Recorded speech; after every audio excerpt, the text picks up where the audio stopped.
우리가 성경을 볼 때 성경에서 설교를 듣고 변화된 예가 많이 있습니다. 그 베드로의 설교를 듣고요. 3,000명, 5,000명이 회개한 역사가 오순절 성령 강림 후에 일어났던 사건을 우리가 기억합니다. 신약에서 오순절 때 베드로의 설교를 듣고 3,000명이 다시 살아났습니다. 영적으로 다시 살아났어요. 예수 그리스도가 어떤 분이시라는 것을 정확하게 설교를 했습니다. 구약에 보면 오순절날 있었던 일이 있어요. 한 흥미롭게도 구약에는 오순절날 시내산에서 율법을 받는데 그 아론과 이스라엘 백성들이 금송아지 우상 사건으로 인해서 오순절날 3,000명이 죽는 사건이 있습니다. 이것은 참 우리가 그 역사적 사건을 통해서 죽음과 삶 이러한 것을 볼 수가 있습니다. 이제 베드로의 설교 뒤에 베드로가 사도행전 10장 전까지는 유대인을 위해서 복음을 선포하는 장면이 나옵니다. 그런데 9장에 보면은 그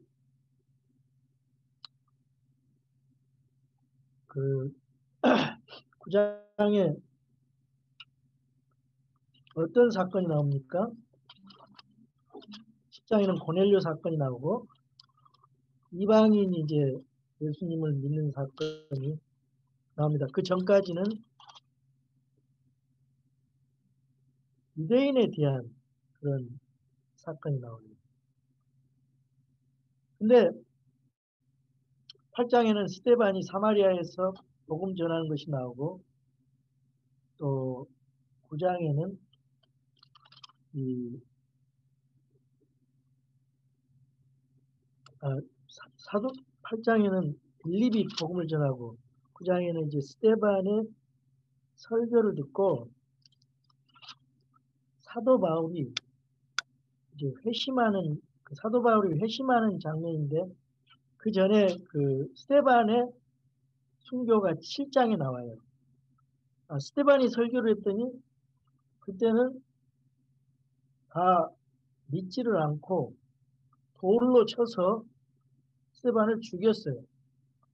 그런데 거기에 그 스데반의 설교를 통해서 딱 한 사람 변화가 일어났습니다. 그 사람이 누구죠? 사도 바울입니다.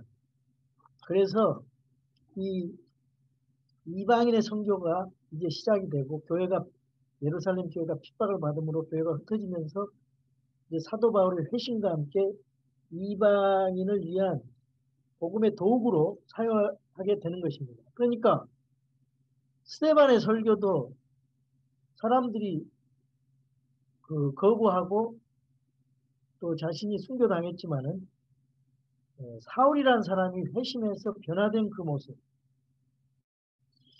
그래서 설교 한 편이 이렇게 사람을 이렇게 변화시키는구나. 성경의 그 설교자의 모습을 보면서 설교를 참 잘해야 되겠다. 성경적인 설교를 잘 해야 되겠다. 그런 생각을 해봅니다. 여러분 한 사람의 복음 전파가 사람을 회심시키고 변화시킨다는 사실. 얼마나 놀라운 일입니까? 그리고 얼마나 귀한 책임을 우리가 가지고 있습니까? 하나님께서는 복음 전파의 어리석음, 하나님의 말씀을 복음을 전하는 그 어리석음으로 사람을 살린다 그랬습니다. 새 생명을 얻게 한다 그랬습니다. 그래서 우리가 하나님 말씀과 성령님으로 충만해야 되는데 오늘 베드로의 그 설교를 통해서 예수 그리스도가 누구신가를 확실히 알고 전해야 됩니다. 보통 사람들은 나는 예수님을 안다 그렇게 말을 하지만은 대부분의 교인들은 예수님을 바로 알지 못합니다. 그리고 예수님을 전하지를 못해서 교회 나가라 그렇게 얘기하는데 교회 나가라 하면은 참 세상 교회가 덕이 안 돼서 사람들에게 어, 세상 사람들에게 덕이 안 돼서 교회 나가라면 거부감 가질 수 있어요. 그러나 여러분이 예수 그리스도에 대해서 정확하게 전할 수만 있다면은 믿지 않는 사람들이 여러분이 전한 성경의 예수 그리스도, 성경에 계시한 예수 그리스도를 전한다면은 성령님께서 역사하셔서 그 사람이 변화될 수가 있습니다. 왜 이 시대에 우리가 복음을 전하고 또 교회가 예수님을 전해도 변화되지 않는가? 참 궁금합니다. 왜 그럴까요? 어쩌면 우리가 예수님을 안다고 착각한다고 할 수가 예수님을 안다고 착각하는 데 있지 않는가? 내가 원하는 예수님의 상 이걸 만들어 놓고 그 예수님이 내가 원하는 대로 나를 형통하게 해주고 성공하게 해주고 나의 욕구를 충족시켜 주시고 그러면은 우리 예수님을 믿겠다, 교회 나오겠다 이런 어떤 우상 성경이 계시하는 예수님이 아니라 우상 예수님의 그 상을 우상으로 만들어서 그게 충족이 안 되면은 실망감이 오고 그래서 예수님을 더 이상 믿지가 않는 교회를 떠나는 그런 사람들이 있습니다.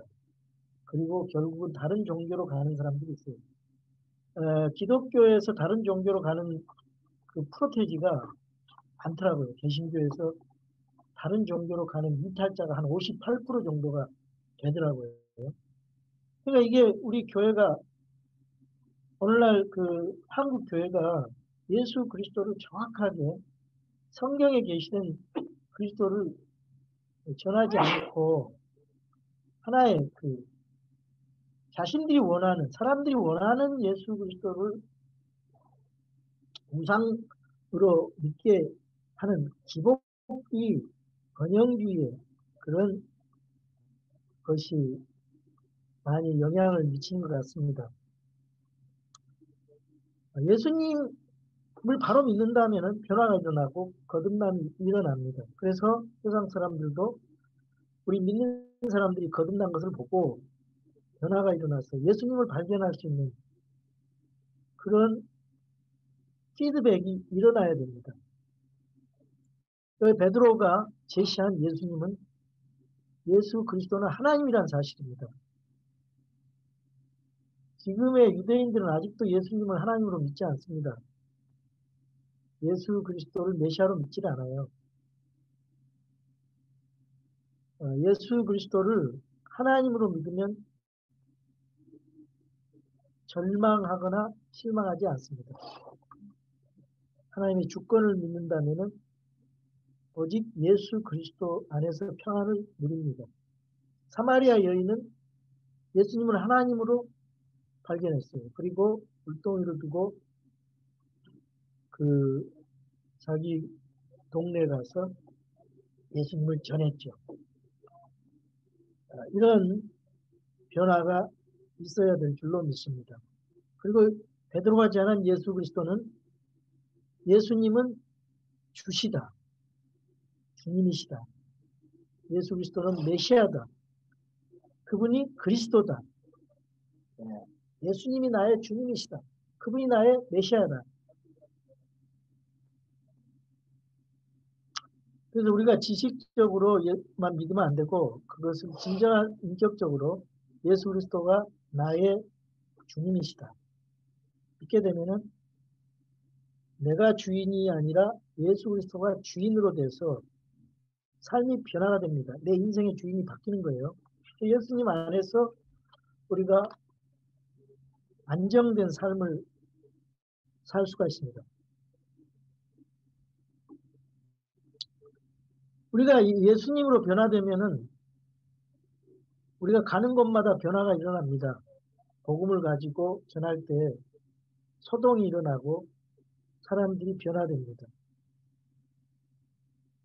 그런데 아직도 예수님을 믿는다 하면서 여전히 내가 주인이 된다면 정말 고통스러운 삶이 되겠죠.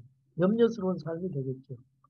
그러나 예수님이 주인이 된다면 우리의 염려, 불안, 두려움은 없어지겠죠. 비행기를 타고 가다가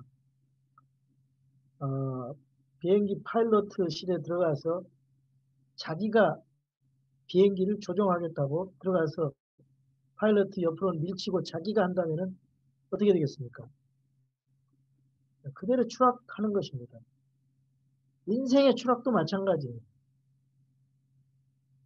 예수님 옆으로 밀치고 내가 주인이 되어서 인생을 살아가면 그 인생은 추락하는 인생이 될 것입니다.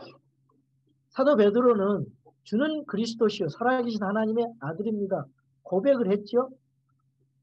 그거는 어쩌면 지식적으로 알고 있었던 고백인지도 몰라요. 그러나 예수 그리스도께서 죽으시고 부활하신 그리고 승천하신 사실을 체험적으로 알고 성령님이 강하게 임한 다음에는 이 설교가 달라졌습니다. 그래서 이 3,000명, 5,000명의 회심자가 생긴 것입니다. 여러분 마음에 상처가 있습니까? 괴로움이 있습니까? 예수 그리스도를 인격적으로 만나야 됩니다. 그리고 그분을 주와 그리스도로 하나님으로 믿으셔야 됩니다. 그럴 때 내 인생이 변화되고 다른 사람도 변화시킬 수가 있습니다. 제가 오늘 2장 14절에서 36절까지 읽으면서 오늘 말씀을 설명을 하겠습니다.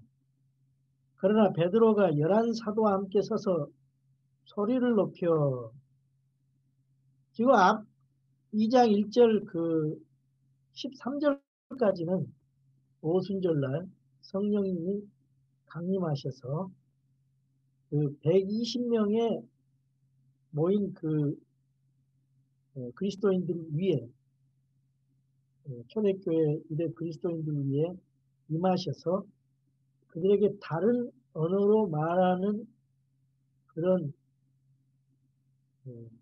그 다른 언어로 말을 하는데 거기 보니까 16개국 정도 돼요. 그래서 놀라운 일이 일어났습니다. 그 다른 언어로 그 기도하고 말을 하는데 그것이 예수 그리스도의 복음을 전하는 것을 그 디아스포라 외국에서 온 사람들이 자기 언어로 다 듣는 거예요. 그러면서 이 사람들은 다 무식한 어부들, 갈릴리 사람들 아니냐. 근데 어떻게 저 사람들이 우리가 사는 그 다른 외국어로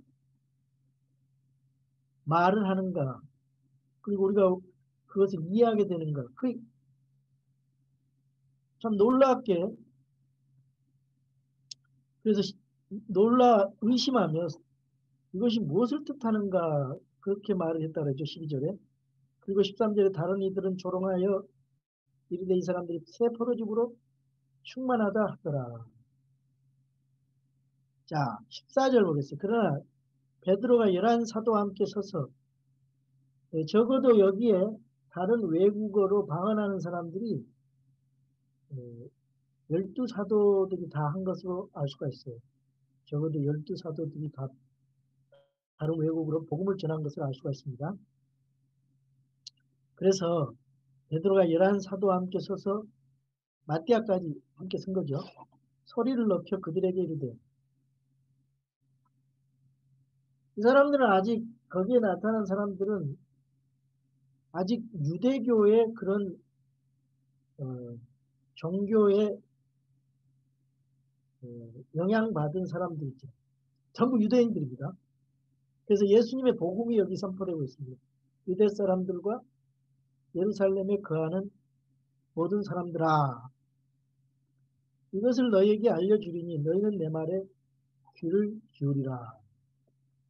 지금은 겨우 낮에 3시이므로 항상 이스라엘의 시간은 여기다 6시간을 더해야 됩니다. 그래서 3시라는 것은 6시부터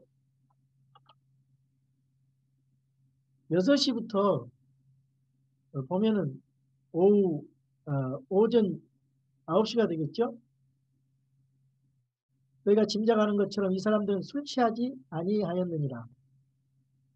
오히려 대언자 요엘을 통해서 말씀하신 것이 이것이니라 일렀을 때 하나님께서 말씀하시기를 지금 베드로가 그 오순절에 일어나는 그 성령의 역사를 대언자 요엘을 통해서 말씀하신 것이 그것을 인용하면서 설명을 하고 있습니다.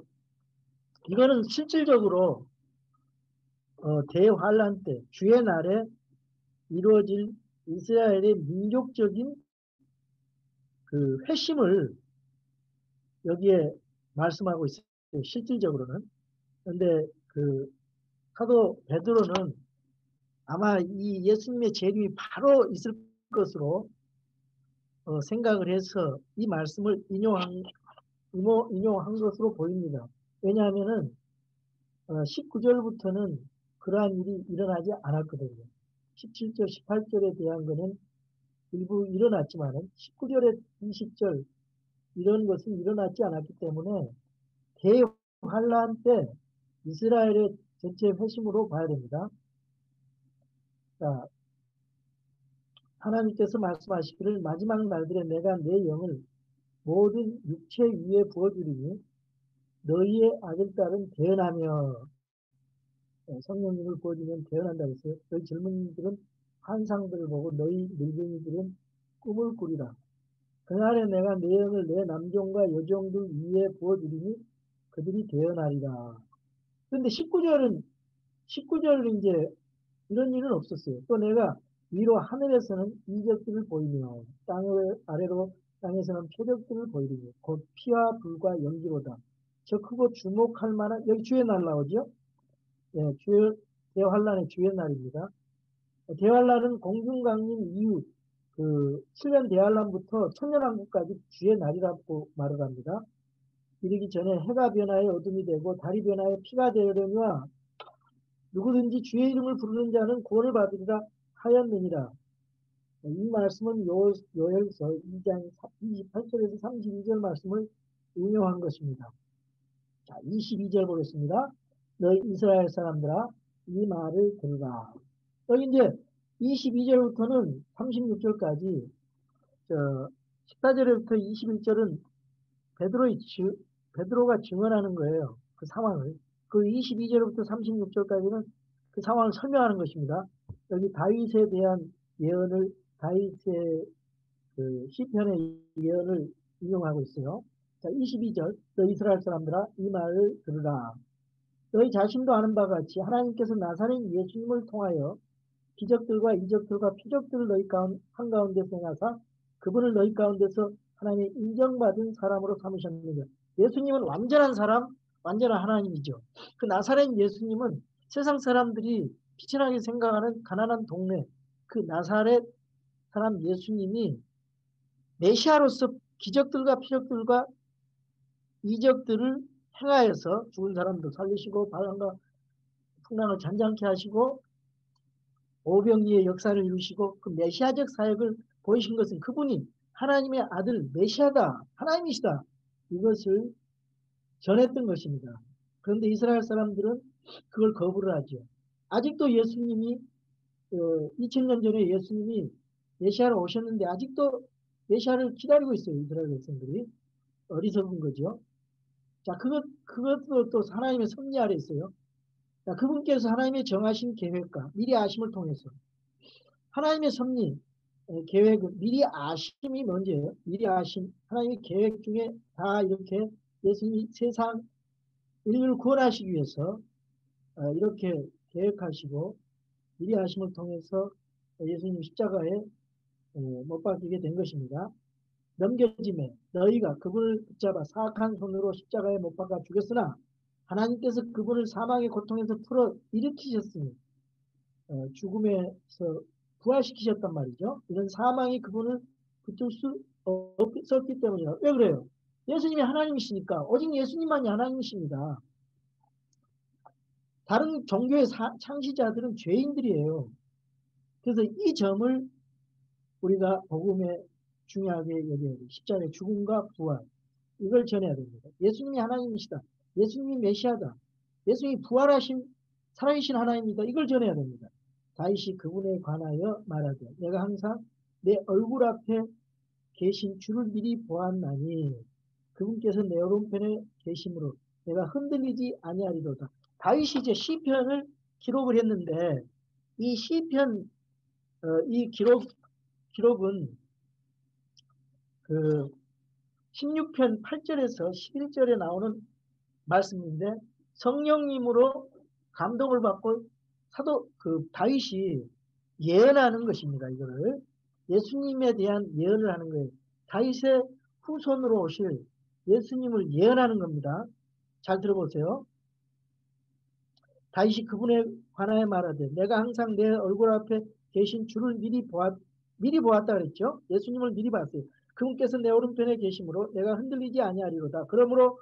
이러므로 내 마음이 기뻐하고 내 혀도 즐거워했으며 더욱이 내 육체도 소망 중에 안식하리니 이는 주께서 내 혼을 지옥에 남겨두지 아니하시고 주의 거룩한 자가 썩음을 보지 아니하게 하실 것이기 때문이다. 다윗은 이미 예수님께서 성령으로 이걸 깨달았어요. 주께서 내 혼을 지옥에 남겨두지 아니하시고 주의 거룩한 자가 썩음을 보지 아니하게 하실 것이기 때문이라. 예수님이 부활하실 것을 알았고요. 자기 자신도 부활할 것을 알고 있어요. 주께서 생명의 길들을 내게 알려주셨으니 주의 얼굴로 내게 기쁨이 충만하게 하시리다 하느니라. 사람들아 형제들아 내가 족장 다윗에 대하여 거리낌 없이 너희에게 말하니 그는 죽어서 묻혔고 그의 돌무덤은 이날까지 우리와 함께 있도다. 그런지 그는 대언자이므로 하나님께서 이미 자기에게 서약으로 맹세하사 육체에 따라 자기 허리에 열매에서 그리스도를 일으키셔서 자기 왕자에 앉히실 것을 알았고 자 다윗의 후손으로 메시아가 나온다 그랬죠. 그래서 자기 허리의 열매에서 그리스도를 일으켰다고 고백하고 있는 것입니다. 자기 왕자에 앉을 것을 알았고 또 이것을 미리 보았으므로 그리스도의 부활에 대하여 말하기를 그의 혼이 지옥에 남겨지지 아니하였고 그의 육체도 썩음을 보지 아니하였느니라 하였느니라. 이 예수님을 하나님께서 일으켰으며 우리는 다 그 일의 증인이로다. 이미 다윗의 시편에 예수님에 대해서 다윗이 성령으로 예언한 것이 성취됐다 그 말이죠. 그래서 그 구약을 알고 있는 사람들은 우리는 다 그 일의 증인이다. 우리가 이미 다 그것을 경험했다. 저 십자가에 못 박힌 저 예수 그리스도는 메시아였고 그분이 하나님의 아들이었고 하나님 자신이었고 이 시편에 다윗이 예언한 메시아였다. 이걸 이제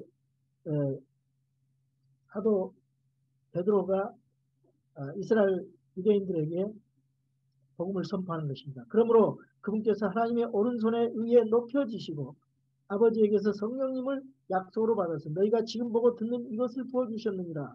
이게 무슨 말입니까? 예수님께서 죽으시고 부활하시고 승천하셔서 하나님 왕자 우편에 앉으셔서 성령님을 약속대로 보내주셨다 그 말이에요. 그것이 오늘 바로 이 시간에 이루어진 것을 우리가 경험했다. 이걸 이제 설명하는 것입니다. 34절 다윗은 하늘들로 올라가지 아니하였으나 신이 이르되 주께서 내 주께 말씀하시기를 여기 시편에 나오는 주께서 내 주께 말씀하시기를 그 말은 여호와 하나님 아버지께서 내 주께 아들 성자 예수님께 말씀하시기를 그 말이에요. 내가 내 원수들을 내 발받침으로 삼을 때까지 천년왕국 통치 전까지는 너는 내 오른편에 앉아 있으라. 지금 그래서 승천하셔서 부활 승천하셔서 예수님께서 하나님 왕자 오른편에 앉아 있다가 재림하셔서 천년왕국에서 통치하실 거죠. 다시는 다시 부활해서 이제 그 이스라엘을 통치하게 될 것이고 그게 이제 성경에 다 나옵니다. 에스겔서에 나와요. 그리고 예수님은 만왕의 왕으로 천년왕국의 통치를 하게 될 것입니다. 그런즉 이스라엘의 온 집은 확실히 알지니 너희가 십자가에 못 박은 그 동일한 예수님을 하나님께서 주와 그리스도로 삼으셨느니라. 여러분 여기 주와 그리스도로 삼으셨다는 말씀이 굉장히 중요합니다. 예수 그리스도는 하나님이시다. 그래서 그분은 부활하셨다. 그 사실하고 예수님을 주와 그리스도로 삼으셨다. 그리스도는 메시아라는 뜻이에요. 주는 주. 그래서 여러분이 예수님을 나의 주와 그리스도로 고백하셔요. 그러면 여러분의 삶이 변화됩니다. 그리고 다른 사람의 삶도 변화될 수 있습니다. 오늘 사도 베드로가 정확하게 예수 그리스도를 바르게 증거했습니다. 이 설교로 3,000명, 5,000명이 회심이 됐어요. 저와 여러분 복음을 전함으로써 이 2021년도에 여러분과 제가 전한 복음으로 인해서 많은 열매 일어나기를 주님의 이름으로 축원합니다.